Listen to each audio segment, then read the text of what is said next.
Today we're taking a look at the Osee GoStream Deck. This is a live stream switcher. And just full disclaimer, this product was sent to me for review. So as we see here, this is the actual device. It also has the software built in. And if you look here, this is 4 HDMIs. This is the input cameras.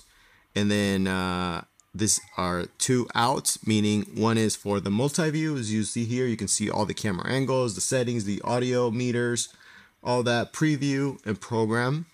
The next HDMI out is for this over here. This is just the live camera. That way you can see what's live, and it's good to have 2 monitors when you're live streaming. That way you can quickly see what you're doing. So I would highly recommend that. USB 1 is to connect to the computer. That way the computer can read the switcher. USB 2 is if you have a USB-C webcam, you can also do that. So it actually gives you the ability to do a 5th camera. Either that, the webcam, or you can select an NDI. You see the Ethernet port, that's for an NDI camera. You can't do both cameras. Either you select the NDI or the USB 2 webcam. So something to note there. This is the power cord that it comes with to power up the switcher. It has 2 mic inputs, 3.5 mil, and also a headphones to monitor the audio. And then this is how you switch from camera angle to camera angle. 1, 2, 3, and 4. That's my behind the scenes over there. So those are just straight cuts. If you wanted to do transitional effects, you see here it says mix, it's lit up. That's the cross dissolve. And so right now program is what's live, it's in red. Preview, it's what's coming next. So if I wanted to do a cross dissolve, I select auto, and it'll switch to the behind the scenes camera. That's camera number 4 over there. I can also affect the transition effect through this lever, and I can select the speed. Otherwise, you go into the menus, and in there you can change the duration of those transitions to ½ second, 1 second, I believe to up to 4 seconds. Right now I have it set to 1 second, I believe. So you can do that. There's also wipe and dips and all that. Most of the time when I'm cutting live, it's just straight cuts. So I see myself just using the 1, 2, 3, 4 top layer to switch camera angles, but sometimes I use the cross dissolve. You can also load on graphics and videos and playback videos actually through the live stream. You do it all that through the SD card. It's a slot back here. Let me pop it out.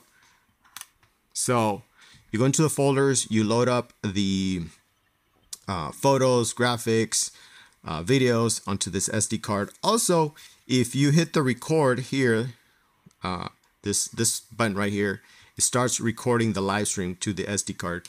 You can do 3 different settings, low, medium, and high. I recommend that you select high if you're recording the live stream onto the SD card. It's very simple. Hit record, and then you're ready to go. The audio inputs, there's mic 1, mic 2. Obviously, like I talked about, there's 1 and 2. You can bring in the audio from a mixer, let's say, or you can get the audio from each internal camera. If I select 1 in 1, that's the first camera, it says it's on, because most of the time I'm bringing audio from the main camera because I want the audio to sync perfectly with the video. If you're bringing the audio externally from, let's say, the mic 1 or mic 2, it might not sync up perfectly. So, there's no way to change the delay to perfectly match the audio with the video with the software that's built in here. So I like to just bring in the audio from the main camera and do it that way, so I don't have any issues. So if you have a mixer, plug it in to the main camera. And AFB means auto follow video, which I almost never use. And you can see internal 1, 2, internal 2 is turned off, only 1 is on right now, and that corresponds with what we see here on the settings. Only the interior, the input 1, not interior. The input 1 is you see the audio meters, and you can turn up or turn down the volume with this knob here, right?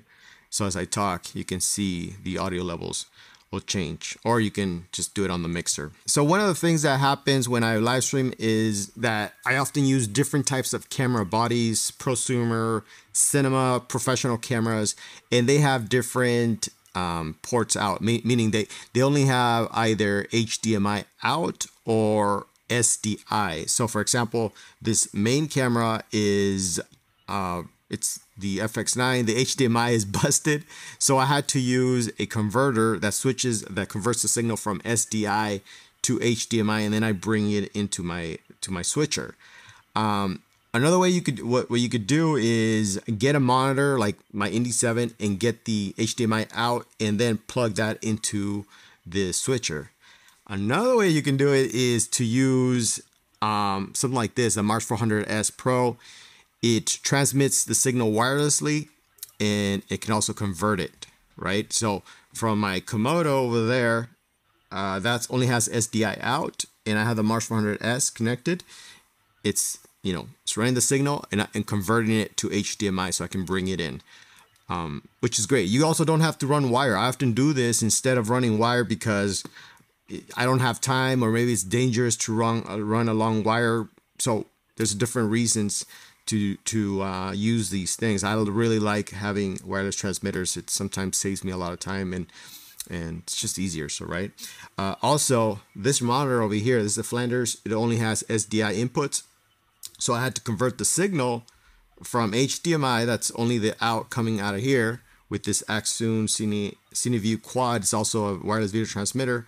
It has also the HDMI and SDI, so it can also convert the signal to SDI for the monitor, and that way I can get the preview here, right?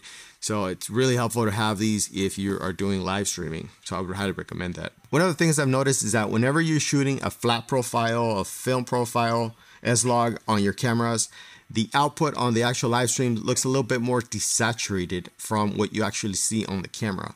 And that happens, I don't know why, it might be something to do with the software or the program you're using on the computer. I'm not sure.